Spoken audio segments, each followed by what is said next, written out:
Salut à vous tous, bienvenue sur la chaîne Adama Programmeur. Donc dans cette nouvelle vidéo, je vais vous introduire c'est quoi la programmation orientée objet, la POO. Beaucoup de gens en informatique, beaucoup des étudiants débutants en informatique, ils utilisent la programmation orientée objet et même dans les langages de programmation, mais ils ne connaissent pas en fait la logique et l'objectif même de la POO dans le langage de programmation. Et aujourd'hui, pas blablabla, je vais vous introduire, je vais donner tout ce qui est le base dans la programmation orientée objet. La logique même de la programmation, pourquoi on utilise la programmation orientée objet dans les langages de programmation. Donc allons-y, on commence. Ici, introduction à la programmation orientée objet ou POO, on appelle POO, programmation orientée objet. Donc regarde, le problème ça la POO. Pourquoi on utilise la POO? Pardon. Pourquoi on utilise la POO? Premièrement, avant d'utiliser la POO, si on veut créer, si on veut donner des valeurs, il faut faire quoi? Il faut déclarer des variables, n'est-ce pas? Donc si on veut récupérer les noms par exemple, il faut écrire, il faut déclarer le nom, le prénom, l'email, mot de passe, etc. N'est-ce pas? Donc ça c'est beaucoup de variables. Donc on a répété beaucoup de variables ici. Par exemple, on veut demander le nom de quelqu'un. Donc par exemple ici, regardons ici. On a nom 1 ici. Nom 1 est égal à Adama. Âge 1 est égal à 20. Ici, nom 2 est égal à Aminata. Âge 2 est égal à 19. Ça, c'est la répétition. Ça s'appelle en programmation les doublons. Parce qu'on a les doublons ici. Regarde, on a nom 1, nom 2. On a nom 1 ici, nom 2 ici. Si on veut donner la troisième variable, si on veut créer une autre nom, il faut déclarer une autre variable ici. Regarde, nom 3 est égal à, par exemple, Ali. Et ça, c'est déconseillé dans le langage de programmation. Ça, c'est déconseillé. On ne peut pas faire comme ça. Parce que ça, là, c'est la répétition du code. Et ça qui n'est pas faisable dans le langage de programmation. Et pour éviter ça, c'est ça qu'on utilise la programmation orientée objet. Je pense que vous avez bien compris.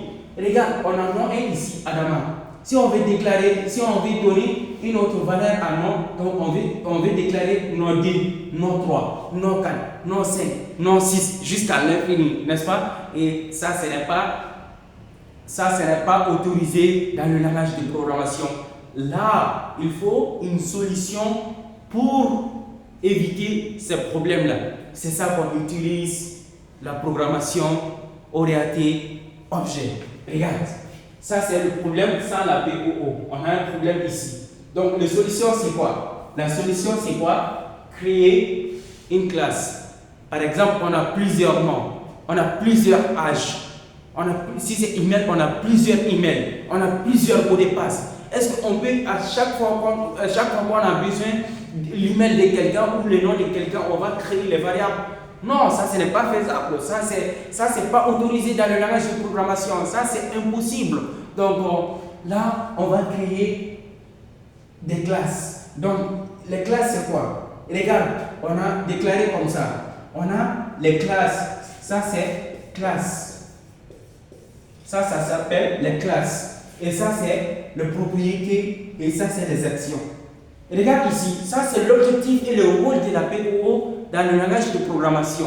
Donc si vous utilisez la POO dans le langage de programmation alors que vous ne connaissez pas la logique même, pourquoi on utilise la POO, c'est peut-être inutile pour vous quoi, parce que vous ne pouvez pas comprendre la logique. Mais en tant que développeur, en tant que programmeur, en tant qu'informaticien programmeur, il faut bien maîtriser ces outils-là, il faut bien maîtriser ces trucs-là. Donc c'est très très important. Regardons. Pour éviter de créer beaucoup de variables comme ça, comme nom 1, nom 2, nom 3, nom 4, nom 5, nom 6, nom 7, jusqu'à l'infini, là, on va créer des classes. Et ces classes-là s'appellent personnages. Parce que si on voyait nom 1 est égal à Adama, Adama est une personne, n'est-ce pas? Nom 2 est égal à Aminata.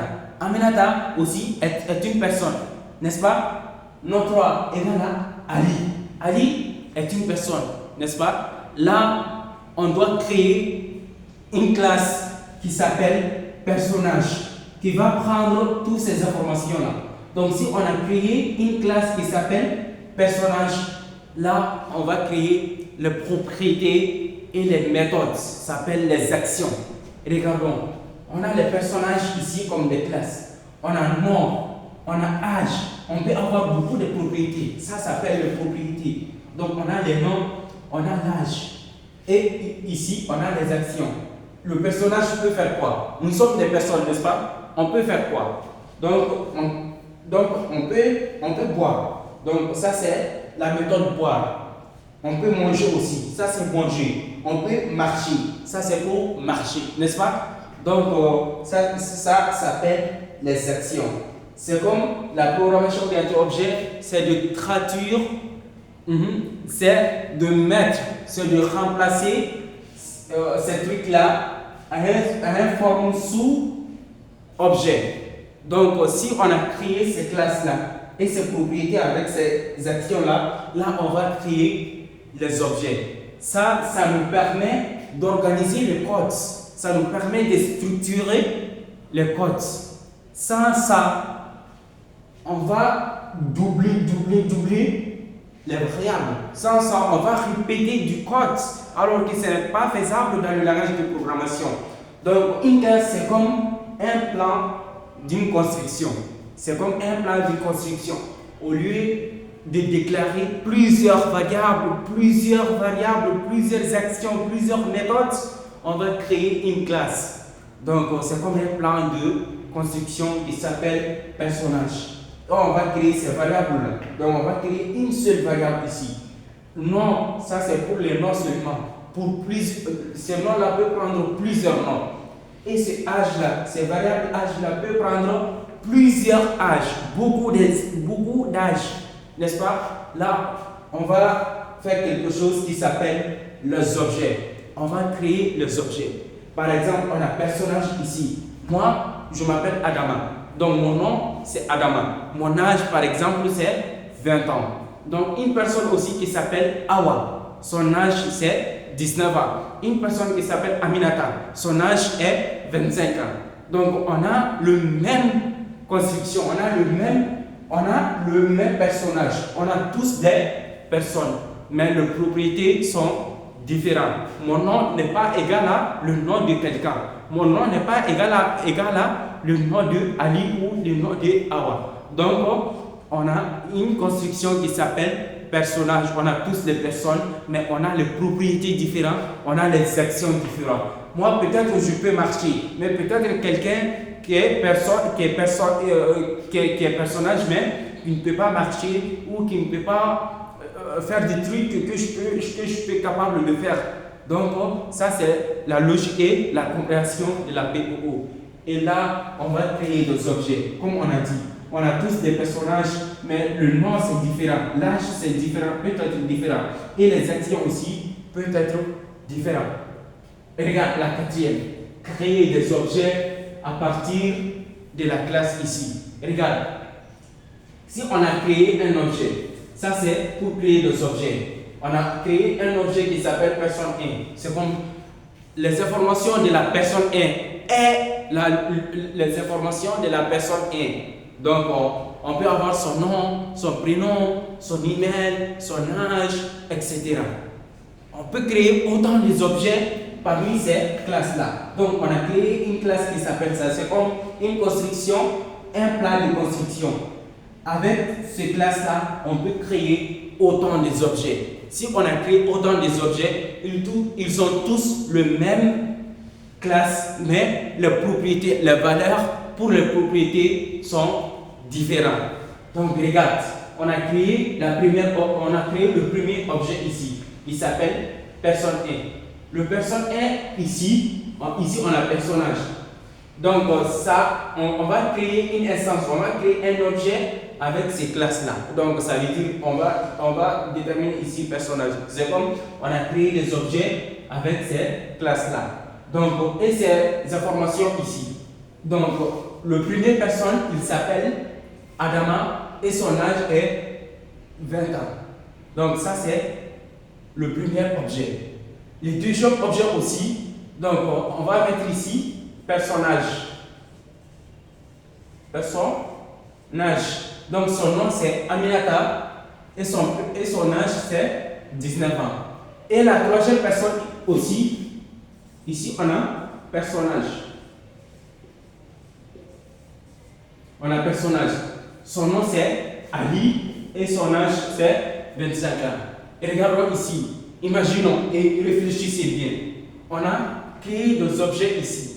Personne 1, personne 2, personne 3. Ils ont tous créé par les classes personnages. Ils ont tous le même classe qui s'appelle personnage. Et les propriétés ici sont différentes, n'est-ce pas? Donc on a première personne qui s'appelle Adama et son âge c'est 20 ans. Deuxième personne qui s'appelle Aminata et son âge c'est 19 ans. Troisième personne s'appelle Ali et son âge c'est 20 ans. Donc on peut dire maintenant ils ont tous le même personnage, le même classe. Personnage, le même classe avant, et ils sont différents propriétaires. Et ils sont les différentes propriétés. Par exemple, la valeur de personne 1 est différente de la valeur de personne D, et la valeur de personne D est différente de celui qui est la personne 3. C'est comme si ils ont tous le personne, mais leurs propriétés, leurs valeurs de propriété sont différentes. Et ça, c'est très important dans le langage de programmation ou dans le développement. Parce que avec ça, avec la première méthode, on va créer, si on a besoin des informations de Adama, on va créer nom 1, Adama, âge 1, 20 ans. Nom 2, Fatou, âge 2, 19 ans. Nom 3, âge 3. Nom 4, âge 4. Nom 5, âge 6. Donc jusqu'à nom 40, âge 40. C'est l'infini quoi. Ça c'est impossible dans le langage de programmation. C'est ça qu'on utilise quoi. Comme ça. La bonne manière de l'utiliser, c'est comme ça. Donc on va créer des classes qui s'appellent personnages et on va créer des propriétés qui est le nom et l'âge. Donc ils sont tous attribués au nom et l'âge. Tous les personnages, on a le nom et l'âge. Mais nous sommes différentes valeurs. Nous sommes les différentes valeurs. Mon nom n'est pas égal à le même nom qui est le personnage 2. Donc c'est comme ça quoi. Donc on va créer des objets. On a créé des objets personne 1 qui avec ces classes là, personnage et le nom Adama, âge 20. Nom Aminata, âge 19. Nom Ali, âge 25. C'est comme on a ici les noms, âge, nom, âge, nom, âge. Donc, on n'a pas répété les codes. C'est ça l'importance même. On n'a pas répété le même nom, on n'a pas répété le même âge. Donc, le nom et l'âge, ils ont tous les propriétés de la classe personnage. Donc, on a le personnage et aussi on a les propriétés. Ils ont tous le personnage et ils ont tous les propriétés, mais les valeurs sont différentes. C'est ça la programmation orientée objet. Et ici on a les actions. On a dit personne 1, boire. Donc on peut dire ici personne 1 c'est quoi? C'est Adama qui est l'âge de 20 ans. Donc directement ça reconnaît ça. Donc personne 1 point boire. On peut dire ici personne 2 point manger. Personne 2 c'est Aminata. Personne 1 c'est Adama. Et c'est comme ça quoi. C'est ça en fait la programmation orientée objet. Ça nous permet d'éviter les doublons. Ça nous permet d'éviter d'écrire plusieurs variables. Donc ça permet d'organiser le code. Ça permet de structurer les codes. Et donc c'est ça la programmation orientée objet. Si vous n'avez pas compris quelque chose, vous pouvez poser des questions sur les commentaires et aussi merci beaucoup. N'hésitez pas à vous abonner, les liker, les partager. Merci.